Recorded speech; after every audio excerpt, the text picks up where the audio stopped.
Is there a case the Jazz's top 10 pick to be did not play at the Combine but may have had the best performance out of anyone in the draft this week? Find out next on Locked On Jazz.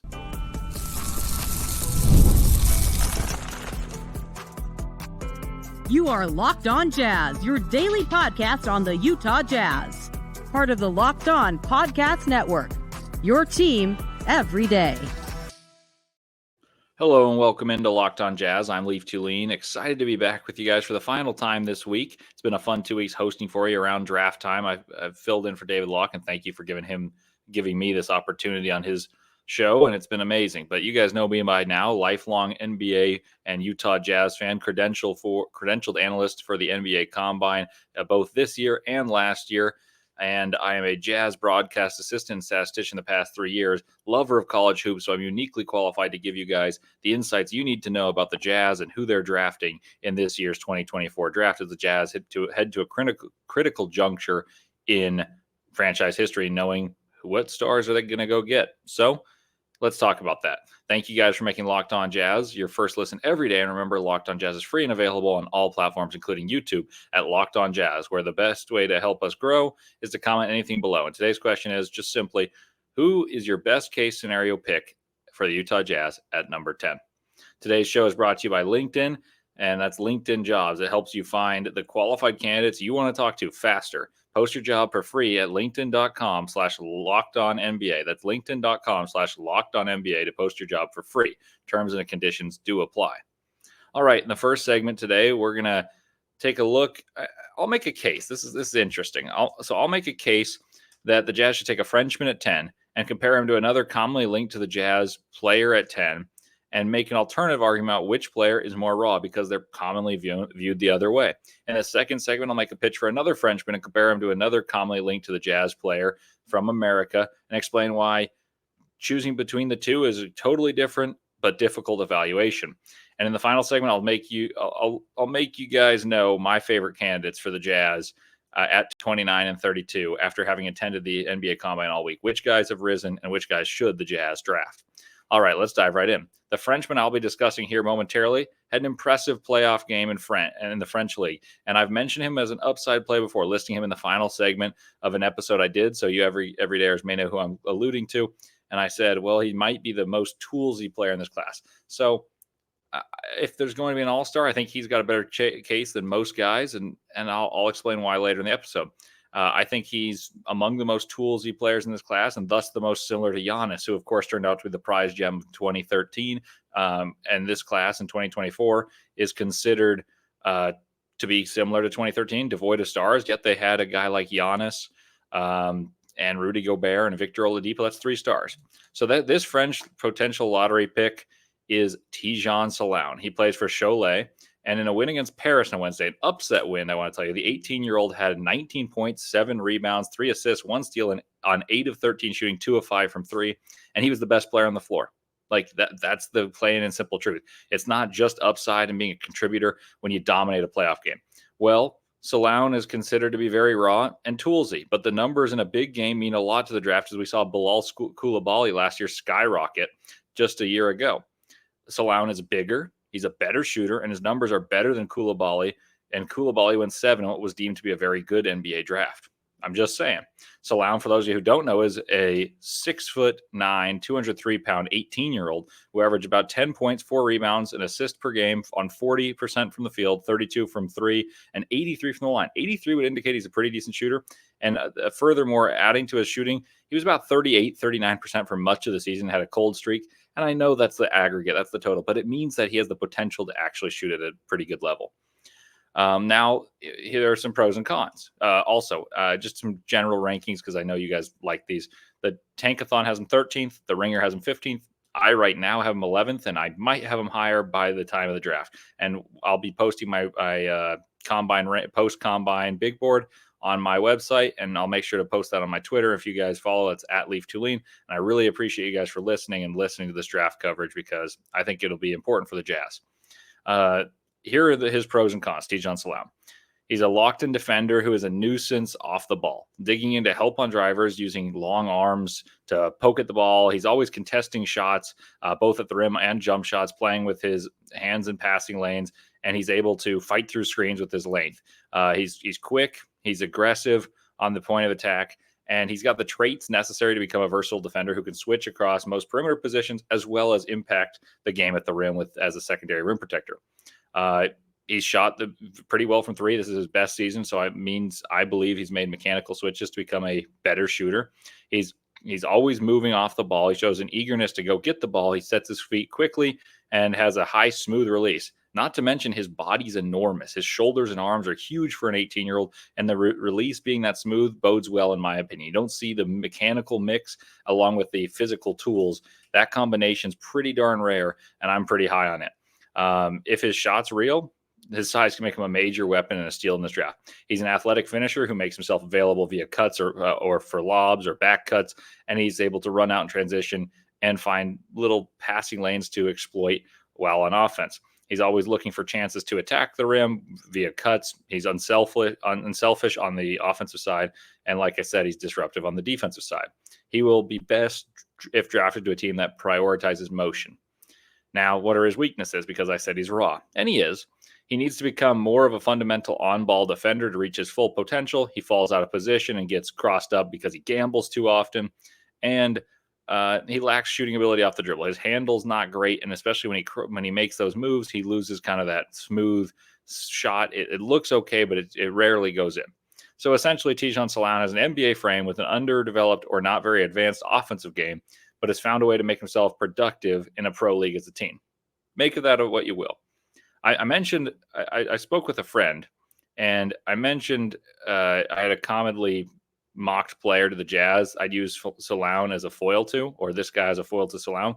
And a friend of mine mentioned this and got me thinking. He said, and I quote, he thought Salaun was further along than Cody Williams because Cody Williams, who I said I think has a decent upside, but to me is more of a high floor guy versus a star potential guy, is still a project offensively. Meaning if he saw time as a rookie in real minutes, it would be because of defense, not his still developing offensive game. He continued to say about Williams, he has the athleticism and everything, but to be the player everyone sees him as being, his handle has to be better and his shot has to be better. I countered by saying, I don't hate that, but if the guy who shot 42 from three and was a solid ISO guy on a tournament team with two other pros is raw, that's almost a pitch for why he's got more upside.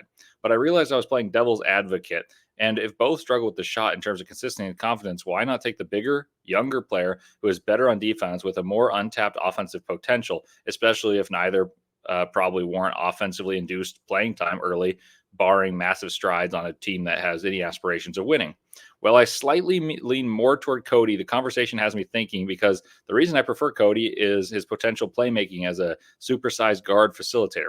I realize I have severe doubts about his scoring upside, and Salaun I've always been higher on than the consensus, having him in the lottery all year, but he boasts some intrigue, and this has got me thinking more.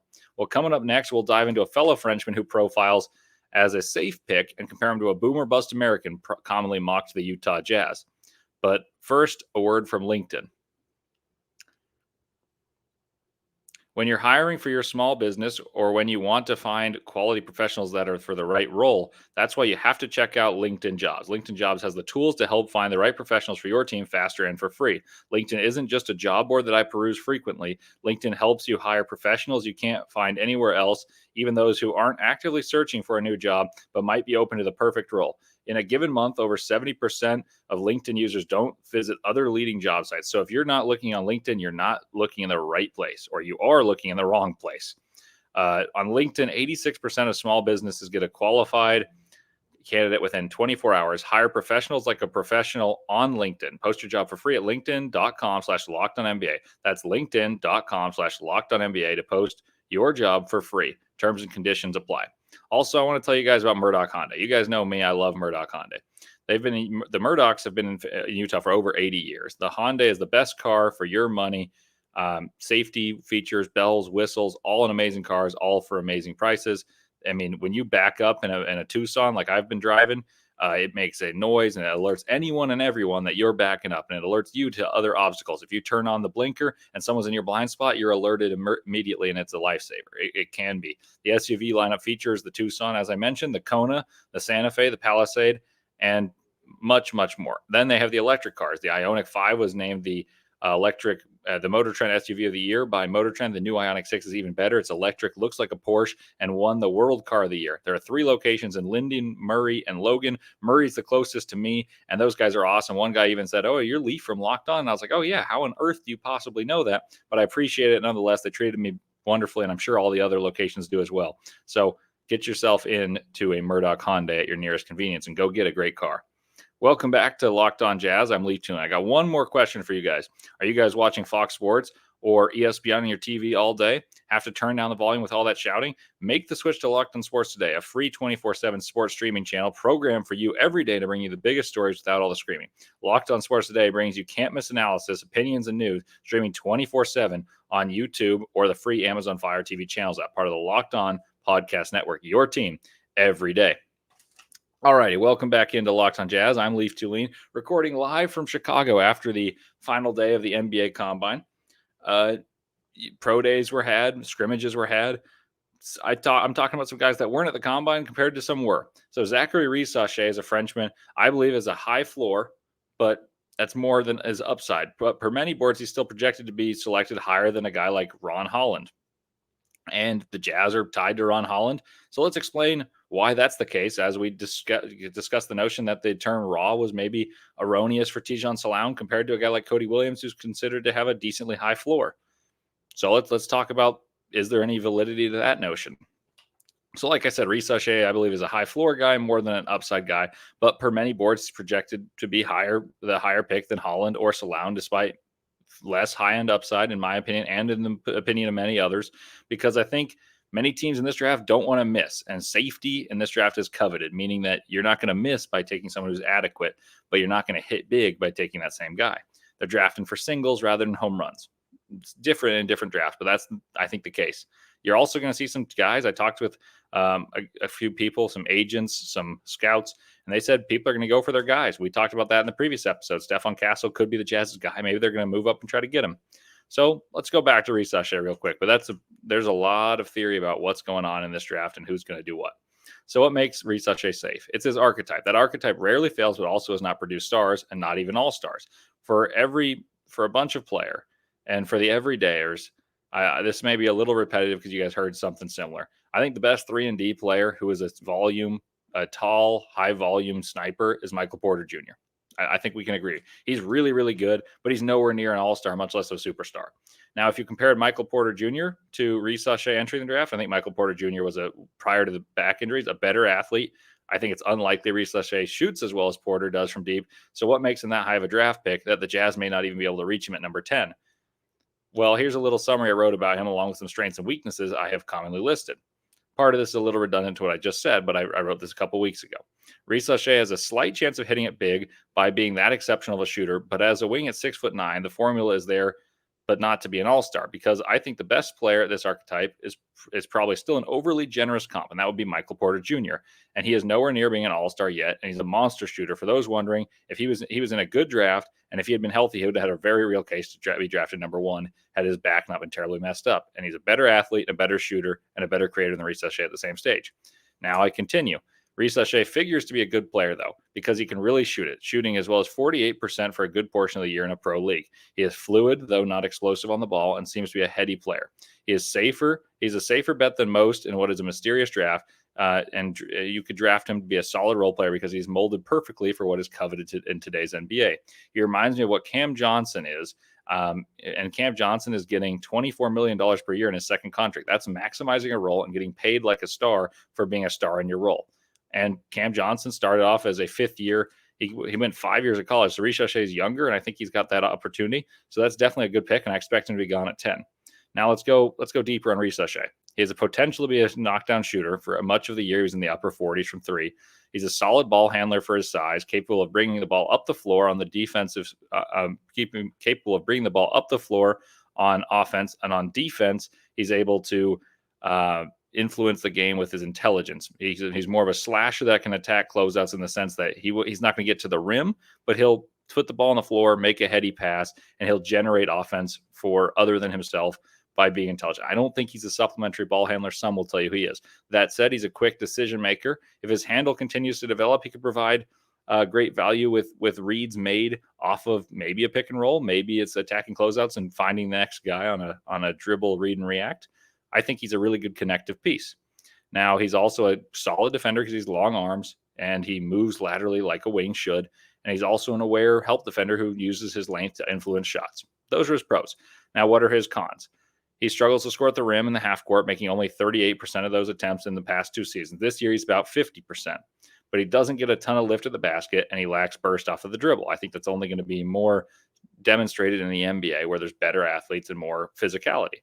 As noted above, he'll need to improve his shooting numbers and make them stand out that it's for real and it's not just for a stretch of a season. He's only still shooting 73% from the free throw line, and that's not good enough for the shooter you're expecting to get if you're getting Cam Johnson or Michael Porter Jr. of that ilk. Now let's take a look at his foil in Ron Holland, who I would be pleased to get at number 10. And I consider him to be quite good. He's considered to be one of the more high ceiling guys in this draft, and as compared to Risacher, who's a high floor guy. So why are they a little different? Holland is shorter, yet more explosive, testing well athletically with a 38-inch vert and scampering around agility drills with incredible speed. Holland is energetic. That's the word he used to describe himself. He uses that to slash to the hoop, and that's the method of choice for him to score. His shot is not good yet, despite not awful form. His elbow's a little bugged out, but it doesn't bother me too much. I watched him shoot his shots. The ball rotates better than some of his competitors. I complained about Buzelis and Holland, Buzelis and Williams, I should say, shooting knuckleballs. Holland's ball rotates better. But I have Holland higher. So let's find what I wrote. I wrote a thing called which guys are going to have the upside, which guys are going to not have upside, and why is it worth it to find someone in between. So here's what I wrote on Holland. This is a little shorthand of what I wrote. Holland is 4th on my current board based on my preferred philosophy of top guys should have the most chance to reach stardom. But in this class where you're drafting pieces to help find a team and push them forward rather than the dude to build around, I may tinker with my board and move him down. So when I wrote this, he was actually in 3rd. So he's 4th right now. I moved him a little down just because I think there's more of a chance he's not offensively ready yet than I personally thought. But I'll continue. Holland has glaring deficiencies as a shooter and statistically would be eliminated by Locke's method that's analytically derived. Can he play or not? Because his shooting's not very good. And Locke has had pretty good success without watching these guys, just following his analytics. And they typically, if they don't hit his parameters, they typically don't work out well. But I see Ron Holland as a bit of an RJ Barrett, and he kind of reminds me of RJ Barrett coming out. He has similar weaknesses, but he found ways to score at every level. At Montverde, at Duke, Holland's been able to do it at the G League level, scoring 20 a game. And the other question for Holland is his floor lower because he's not as big? Because if he were 6'9", I think even with those shooting deficiencies, you'd say, well, he can dribble, he can pass, he can get to the rim, he forces action. But as he's 6'9", is he not as impactful defensively, even though he's applauded for his defensive efforts? That's fair. And maybe he's more Josh Okogie than a star, and that's a little less appealing. That's more boom or bust than you'd think. I think he's somewhere in between Okogie and Barrett. I tend to still be higher on him than the consensus. I think he's one of the most tied to Jazz at 10 players that there is in this draft. I have him 4th. So I have faith. I would take Holland and Risacher pretty close. Those guys are close on my board, but they're very different players, and there's an appeal to each. So let's go into the nitty gritty on Ron Holland. He's an explosive finisher at the basket. He can hang in the air and score through contact, giving him the upside to be a foul magnet. That's something that's important. If he doesn't get all the way up, he's capable of hitting floaters. He's decisive in the open floor, runs in transition. He beats the defense with his energy and tenacity. In the half court, he'll recognize when to cut. He's good at driving closeouts, and he spots out opportunities to get cheap baskets, whether it's a putback or a cut to get to the rim. I think those are all good traits. Decisive when he attacks.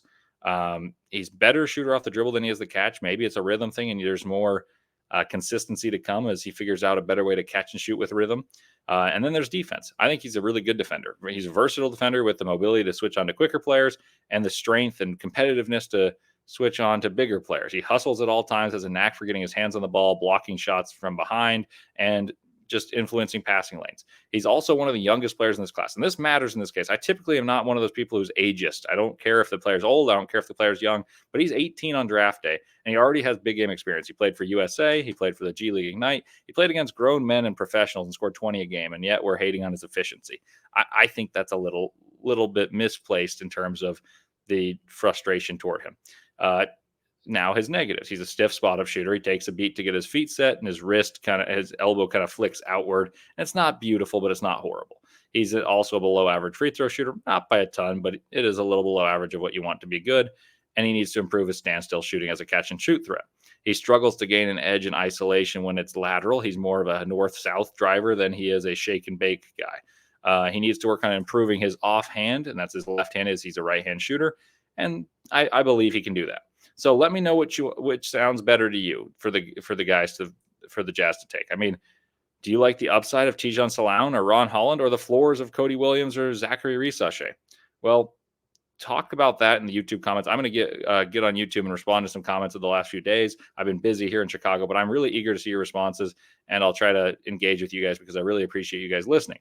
Coming up next, I'll give you my post-combine rankings of which players I want the Jazz to draft at 29 and 32, and if the Jazz keep their picks they are, and which guys improve their stock the most that the Jazz should consider. But first, a word from eBay Motors. Passion, drive, and patience. The formula for winning championships is also what keeps your ride or die alive. eBay Motors has everything you need to maintain your vehicle and level it up to peak performance. Superchargers, roof racks, exhaust kits, LED headlights, and more. Whether you're into speed, power, or style, eBay Motors has you covered. With over 122 million parts for your number one ride or die, you'll always find exactly what you're looking for. And with eBay Guaranteed Fit, your part is guaranteed to fit your ride every time, or your money back. Because with eBay Motors, you're burning rubber, not cash. With all the parts you need at the prices you want, it's easy to make your car the MVP and bring home huge wins. Keep your ride or die alive at ebaymotors.com. Eligible items only. Exclusions apply. eBay Guaranteed Fit only available to U.S. customers.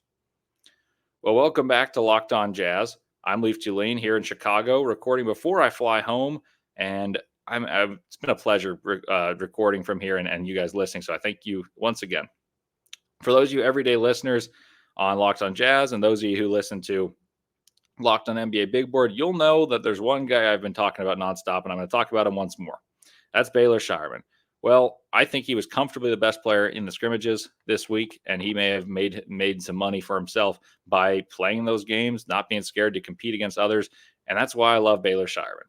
But he's my first target for the Jazz at 29. I don't know if he'll be there, to be honest. Shyman attended Creighton, for those who don't know, and was a third-team All-American, a all-Big East first-team guy who averaged 19 points, 9 rebounds. He's 23 years old, though, and that's why he's this low, according to some. And then he transferred up from South Dakota State back to his hometown in Nebraska to play in Omaha in front of the Creighton faithful. He's, to me, a guy who immediately does the intangible things on a basketball court very well. He shoots, rebounds, and he competes on defense while passing very well.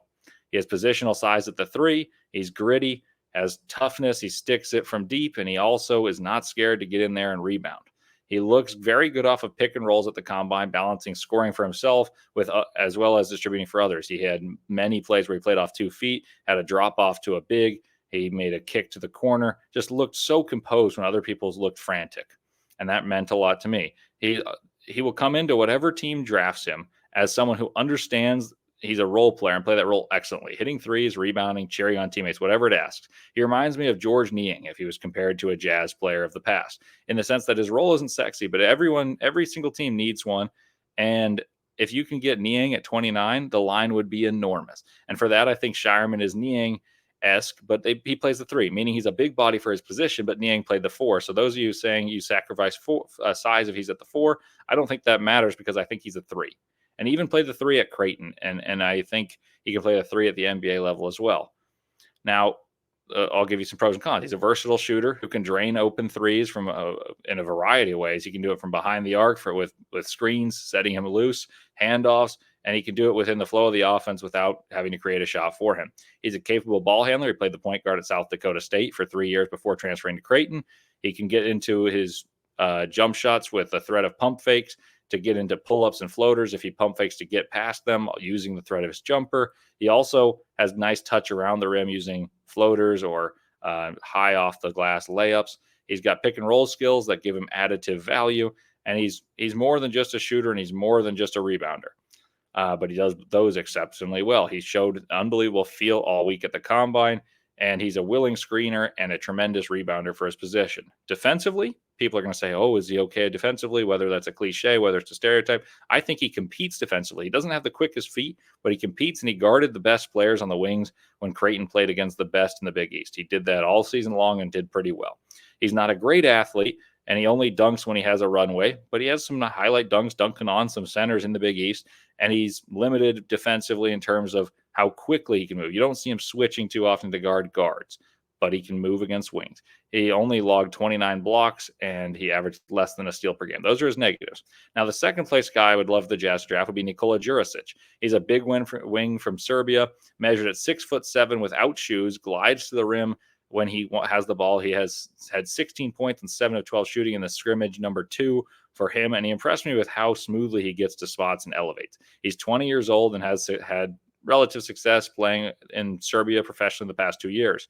He keeps the ball on the string and has a feel for creating off of the dribble. He uses kind of advanced moves, pivots, pump fakes, and uses those to score for himself. I think he's a solid passer who's shown flashes in the pick and roll, making passes to rollers or shooters, spacing. And he plays with a flair offensively that I think maybe a coach would want you to tone down, but it gives me hope that he can do that at the next level because he has this vision, and he makes tough passes look easy at times. And sometimes they turn into turnovers, but overall I like it. He's a streaky shooter though.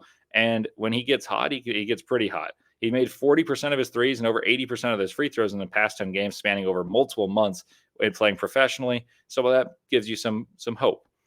He projects as a decent on-ball defender who has versatility due to his size, and he could help as someone who rebounds the ball because of his size. Now, shooting will be the make or break skill for him. He historically has been all right shooting the ball, but he has really good mechanics. The ball's a little flat, but he shoots it from a very high release, and he doesn't quite have the best first step, but he gets to where he wants, and he has good touch with each hand. And he demonstrated that with a left hand jump hook on off of a drive, which was really impressive. And then the next time he drove all the way baseline and threw down a reverse dunk. And then defensively, my big concern about him, even offensively, I think sometimes he's not all that engaged. There's players that are more tenacious than he is, and he's sometimes a guy where I worry about effort, but his skill level is very much there, and I think skill level wise he'd be higher than 29.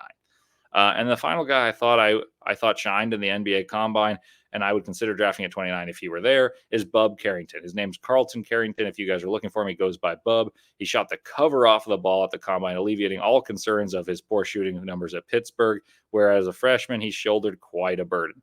Carrington is a 6'5" guard who is super, super skilled. So if there is any concern there, it's certainly worth a shot to take a guy with that much skill and that much size at his position. That's just my preference and my beliefs about late round picks. He's got a really, really nice mid-range game. He's got a tight handle, tight crossover, decent athleticism, pulls up with ease, had triple doubles within his first couple games. And ACC players, there's been a storied history of ACC freshmen. No one's done it. Carlton Carrington has. He needs to extend his range a little bit further to 3, but he looked great doing so at the NBA Combine, knocking him down from well beyond the 3-point range, and he shot the best of anyone on a few of the drills. He's asked to be a shot maker for his team, and he shouldered an enormous burden, which led to worse percentages because I think he forced some shots that he was forced into. I think he's a creative playmaker. He showed flashes, didn't have the best team around him at Pittsburgh, and he was able to find the open teammates, use his gravity to create for others. And I thought he had a creativity with the way he passed. He found rollers, he found cross-court wide open shooters, live ball dribbles, and he mostly limited careless turnovers. That would be my pitch for Carlton Carrington. I love Baylor Shyman. I think Baylor Shyman, and this seems to be the consensus, listening to conversations while in Chicago, attending meetings while at Wintrust Arena, the home of the NBA Combine. It seems like Baylor Shyman's going to go in the first round. I'd be surprised if he's not picked within the top 25. I personally have him 15th on my board. I think he's gone, but maybe the Jazz love a guy like him and say, we're going to move up because we don't need all 3 picks. We talked about that last time. So hopefully the Jazz get one of these guys. That would make me happy, but let me know what makes you guys happy. And I want to thank you guys for listening to Locked on Jazz all week. I'm Leif Thulin. It's been a pleasure to talk to you guys about the 2 things I love most, the Utah Jazz and the NBA draft. So David Locke is back next week, and I look forward to chatting with you guys soon in any capacity. I may be on as a guest, analyzing some prospects as the draft draws nearer, but I really wanted to tell you guys a heartfelt thank you for making me your first listen the last 2 weeks on Locked on Jazz. But last thing, let me ask you this. Have you guys thought about this? Locked On Jazz has launched their first ever national sports 24/7 streaming channel on YouTube, and it's also now available on Amazon Fire TV and the free Fire TV channels app. Locked On Sports Today is here for you 24/7, covering the top sports stories of the day with local experts of Locked On, plus our national show covering each league. And you can find it on Locked On Sports Today, now available on the free Fire TV channels app. So thank you guys so much for listening. I really mean it. And I really want to engage with you guys. So engage with me on Twitter, talk about the draft, talk about free agency. I'll be there for all of it. Thanks for listening. And until next time, but as always, go Jazz.